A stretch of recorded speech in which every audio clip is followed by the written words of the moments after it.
Hello everyone. I'm going to walk you through the Sticky To Do plugin. This is the very first version of the plugin that I will just be releasing today. It is also my first ever plugin, so be gentle with me. But I want to walk you through the installation, use, and customization of this the plugin for your own use.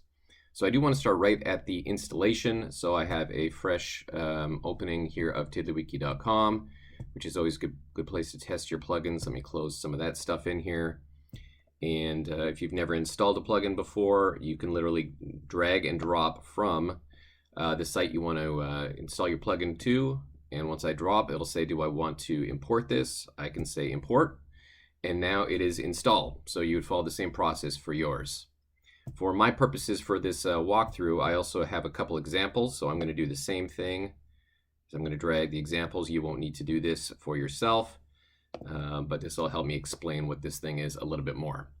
So I'm going to start with one of which, and maybe I'll start talking about why I built this. So I have a fairly robust kind of task management solution already, but what I was missing was a way as I was writing out notes real time during meetings and debriefs and things like that, I wanted to not interrupt my flow of writing notes, and I just kind of wanted to mark little bits and pieces of my notes for follow-up. Similar to the way that you would use sticky notes if you were writing notes in paper, maybe to just remind you to go back to a certain passage and process that some more. So that is kind of the thought behind naming it Sticky is based off of sticky notes, and hopefully that explains a little bit around why I built this. So it's mainly based around the editor experience. So for example, I have here, maybe I had a meeting this morning around project A, and I have some notes, and normally I would do this while I was typing, but potential issue, need to talk to Tony. All right, so that is something I'm going to want to remember for later. So I could either, I'll show you there's a few different ways. The long way that I don't think anyone will ever do, but I would use the macro called sticky and then pass the talk to Tony in as kind of the input to that macro, and away you go. That's one way of doing it. Much more useful, you see down here again I have talk to Tony again. I'm going to select that again because it's something else I need to talk with Tony. Is once you install the plugin, you'll have this little button here, and you can click that, and that applies that formatting. And then I'll fill out the rest of these here. Should send a thank you to Eric. There is also a keyboard shortcut which I'll show you later, which is by far probably the easiest one of them all. For the sake of video, to make it clear, I will make it so you can follow my mouse here. And then lastly, I need to schedule a follow-up with David. I'm going to mark that as to do. All right. So once I mark this as complete, you'll see a bunch of different things happen. So I want to walk you through that. You'll see that in line with my talk, I got a little white box, and I have some red text. And that is marking what my to-dos are. And that's my default formatting, and I'll show you how to change all of that later. But here I have 4, 2 of which say talk to Tony, and you'll notice there's a little 2 on there because the key of the to-do is what the string or what the text is that I pass to it. And the reason I did that is probably I'm going to end up talking with Tony, and we're probably going to be covering both phases, so I don't want to have to mark that complete twice. So again, if you use the same text, you will get a counter for how many times you use that text, and that just gives me a little visual prompt that, oh yeah, when I go and talk to Tony about this, there was something else in this meeting I also needed to talk with him about as well. And you'll see that's how that works. And to mark something as complete, you just click it. So for example, I'll choose this one, send Eric a thank you note for that, and I mark that as complete. It marks as complete. Instead of the regular box, it has a crossed out box, and the font has gone back to black. Now you will notice along with all of the regular notes up there, there is a line and then a summary down below within the Tiddler of what is remaining to be done. So once I, for example, mark talk to Tony complete, that keeps getting smaller and smaller. Now, just to give you an idea of what this is actually doing behind the scenes, because you might be inclined to think that it's storing all of this information somewhere else, it is not. It is actually rewriting the Tiddler itself. So you notice we hand keyed in here sticky talk to Tony, and now it says sticky done talk to Tony, and then with this completion time timestamp. And so the nice thing about this, almost as like how TiddlyWiki itself works, where TiddlyWiki is a single file is both the program and the data, so to speak. This tiddler is both kind of the program and the data, meaning nothing is stored outside of the tiddler, which is nice. So if I delete this task, there's no trace, or if I delete this tiddler, there's no trace of any of this ever happening. So we talked about the completion message. After you mark something as complete, if you need to go back, you can also click it again and re-add it as a to-do, so it just clears out what your timestamp was originally. And then as a secondary option, for example, if you don't want to store it as marked complete, you can hold in Shift key when you click it, and that will actually just take away the whole sticky part altogether. So if I hold Shift and then click, it just changed it to send Erica, thank you for this, which, as you remember, we did put a macro around there, and now that macro is gone. So you may decide that your workflow is better rather than having incomplete and complete. You just want to have, you know, the red, and then when you're done with it, you don't want to store it with the timestamp. You just want to get rid of the macro altogether. And so I put that in there with the Shift key, and I'll show you how to change that key later if you want to change that workflow.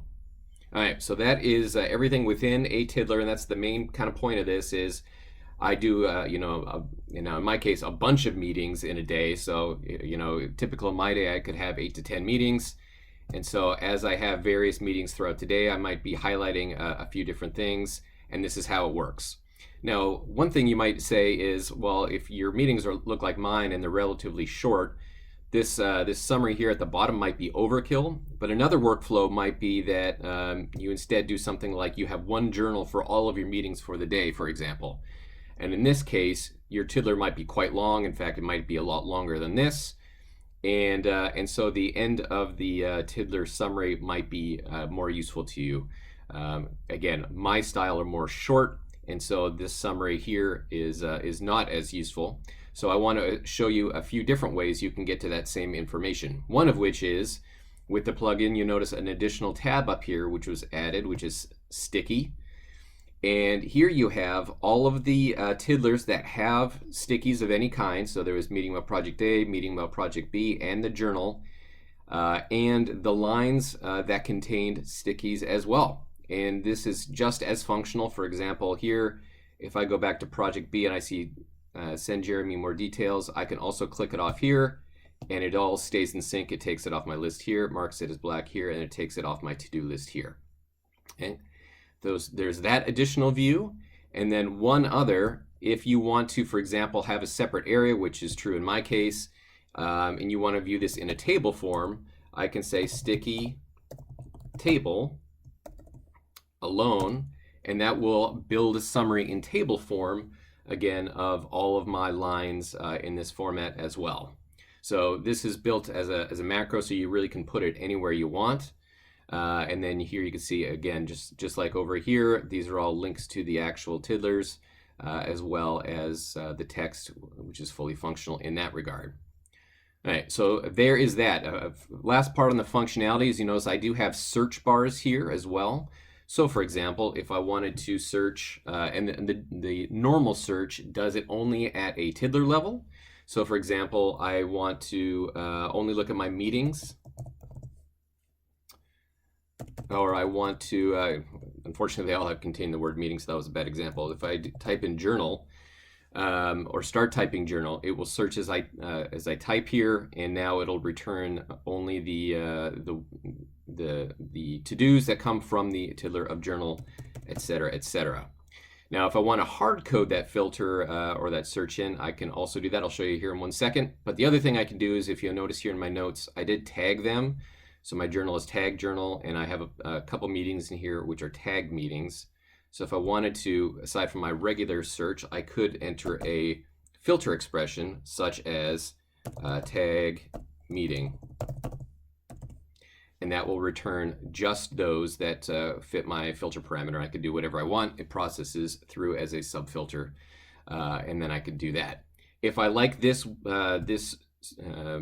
filter parameter, I can hard code it, so to speak. I'm going to copy that. I'm going to go in here, and I can hard code it right into the macro itself as well. So depending on what your workflow is, you can do that as well, and this will mean that even if my search box is empty, it is still respecting the filter parameter that gave it there. All right, so hopefully that was a quick walkthrough of the functionality. Now you may be thinking, wow, there's a lot in here, and I kind of did that on purpose, trying to serve a bunch of different members in the community. So now I want to show you how to customize it, because probably you're not going to want all of this, right? You're only going to want some of that. So if you go in here to the settings, general TiddlyWiki settings, and go to plugins, and then go down to sticky to do. I'm just going to open it over here, give myself a little room. There's a README that you can read later. This is again where we found the site in which to download it. If you have questions, you can find me at Stobot at thetalk.tiddlywiki.org, and I will answer questions there as well. But I do want to point out that I put in a kind of an extensive configuration area here. And so, for example, there's the Tiddler bottom summary area, the sidebar summary, and the table summary. So let's start with there. So if we look at the sidebar, I explained how that was, and you may be wondering, okay, well, what is actually showing here? So what I do is, for each of our tiddlers, I parse that out one line at a time, and then the default right here is in trim mode. So what trim does is it trims off the leading of that line, any non-character values. Is what I mean by character. That might not be the right word, but any stars and pound signs, stuff that you would do, especially for bulleted lists, like I have used a lot. So, for example, if you want to see what was actually in the line, if I click on the line here, you can see I've got some stars and stuff like that because of my outlining. Trim will remove all that on the front, no matter what kind of combination you use. But for my sidebar, my sidebar is a pretty narrow area. Maybe I'm okay with dealing without the whole line context, so I can also say, just show me the to-dos. And if you look over there now, it looks a lot cleaner, which is nice. And so for a sidebar, I probably think that this to-do setting is probably the right one, at least for me. Now, you do lose a little bit of the line context, but to replace that, I did put in a hover effect where if you hover over it, it will give you the full line. So you kind of have the best world or best of both worlds in that area. All right. So the Tiddler bottom summary, as I mentioned before, let me move one of my meetings here close to my settings area so it's easy to compare this. All right. So if I go back to my meeting here, now I said I have short notes, so I don't really need this bottom summary. So that is my Tiddler bottom summary. So I'm going to say I don't need that. So once I click on none, then that takes away from me. I'm okay with either the sidebar or the table summary. So I'm going to use that none setting. And then for the table summary, maybe I'm okay with table the way it is, but maybe I want to have the full length and I want to see the stars because that's going to help me find it later, or for whatever the case may be. So for table, I'm going to choose that for line. I can also independently turn off the sidebar. So if I like the sidebar over here, I think it's overkill to put a sidebar over there, I can disable that and that'll take it away. And I could do the same here for my table if I want. I'm going to leave the search bar for my table summary on.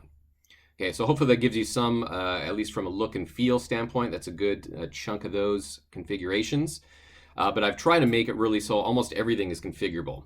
So one is the done tooltip, and this looks like a whole bunch of crazy text, and that is for when you've marked something complete. So if I hover over here and I could say completed on this date, this time, AM, PM, that's what I like, but you may decide to change it to something different. So for example, you may decide that you don't need the time of day. So I'm going to go in here and I'm just going to take off everything except for the date, and I still like my ISO style dates. And instead of complete, I change it to, done or something. Or maybe I don't want any text at the beginning. One, you notice when I changed it, it gave me a restore button. So if you want to go back to what it default is, you can do that. Now, what this is going to do is it's going to apply essentially next time. Because if you think about it, I've already marked this complete, and that's hard-coded in the tiddler. So if I restore it, and then I go back, now anything I further mark as completion will use my new string. So you have a lot of flexibility to put whatever you want in that area, and that's what's going to get hard-coded into your tiddler once you use it, and that's on that done tooltip. All right, next from a customization, the checkbox characters. I picked things that I thought were going to be fairly universal, but I can really only test on Windows here on my machine, and so you may have different things, or you might want pictures or whatever you want, but you can change this to whatever you want. So for example, if you like just a very pure normal text standpoint, I may decide that I want kind of these square brackets with a space for active, and a square bracket with an X for complete. All right, that takes effect right away. So as you see here, I have it, because that's part of the macro, I can already see it's got my X for that done, and the square bracket's blank for not done. So again, you have a lot of flexibility there. Some other options, if you're on Windows, for example, if I hold the Windows key and hit the period, I can do, say, this check mark, and great. So now if I look down here, I also get that check mark. So you can use whatever character you want, make it fun, or keep it dry if you're like me and you like kind of very just text-based results. So you can control that. Next is the actual formatting itself. Now, if you know what you're doing with CSS, you can do it in the style sheet. But for more introductory users, I have an area here where you can change some things. So for example, I've got red and a little thicker font, though it's a little hard to tell with the font family I'm using. And then for done, no difference colors, but obviously you can change whatever you want. Say you want this to be purple for when it's to be done, and I could say color green, or sorry, purple when you're not done, and green for when you are done. And it gives you a little sample there, and you can restore it, and that shows real time as well down there below. All right. There is a shortcut key. It ships with Control-Shift-Add, which is great if you have a big keyboard and you've got that Add button on the far right. I'm actually not using my regular computer at the moment, so I don't have that. So for me, actually, it would be more interesting to do comma. But there are various, you can choose whatever you want. If you use shortcut keys a lot, you may have to, hunt and search around for something that actually does work for you. I did include a link here to the actual TiddlyWiki area where it lets you set all these. So if you don't know the name of it, like you saw that I just typed it in, there's a little wizard in here that you can go in here and change your own. But a little shortcut there if you want to use a wizard rather than hard keying it. Try to make it a little easier for you. And that'll let you go. So for example, now that I've changed it to comma, I can go in here. Now this is not going to be all that great from the video perspective. You're not going to really be able to tell what I'm doing, but you could tell that now that I do that, I don't need to go over here and click on that. So if you're a keyboard fan like I am, that is useful for you. Okay, that's the sticky shortcut key. The last thing, clear sticky modifier key. So I did tell you if I want to get rid of the kind of macro component rather than just mark it done or not done, it's shift. So if I hold the shift key, it does that. If you don't want it to be shift and you want it to be something else, you can key that in here. If you want to look for the valid keys here, this link will take you to an area. You want to pick something from this variable content area, and that's what I've got the code looking for to see if you're holding any of these combinations. If so, do the clear instead. And then last but not least, the all done message, which we haven't seen yet because I have a bunch of to-dos, but let's, for example, clear and say I complete all of my to-dos, which I should be doing at the end of each day. I get this great message. Congratulations, no stickies left. And as you can see, I can type whatever I want in there and or restore the main message. All right, so that was a quick run through of using this plugin, installing it, and configuring it, hopefully to meet your needs. I hope that was helpful. Please let me know any further suggestions or if you run across any bugs, especially in that area on Talk TiddlyWiki that is listed here on my site. Oh, sorry, I think it's in the README itself. And I will be happy to get back with you and see what we can do. Thanks for your time.